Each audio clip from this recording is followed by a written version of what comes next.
عارفين يا جماعة بيبي ده لاعب الرأس الأخضر المدفعجي اللي كلنا شفنا الجول اللي جابه في منتخب موزمبيق، الدانة اللي شاطها تقريبا من نص الملعب. الراجل ده سألوه النهاردة تعرف مين في مصر من الأندية؟ قال لهم أعرف فرقتين، فرقة بتلبس تيشيرت أحمر وفرقة بتاني التيشيرت بتاعها عليه الأهرامات. يا نهار ازرق يا جدع!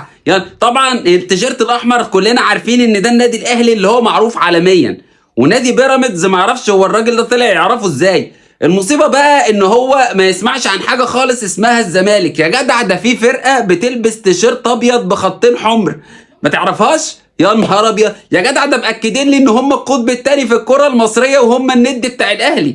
ازاي ما تعرفهمش يا جدع؟ يا جدع ده بيقول لك المشجعين بتوعهم في مصر يعني يعدوا ال 80 مليون، والمشجعين بتوعهم في دول الخليج ودول العالم تعدوا المليارات. انت ازاي ما تعرفهمش يا عم بيبي؟ لا اله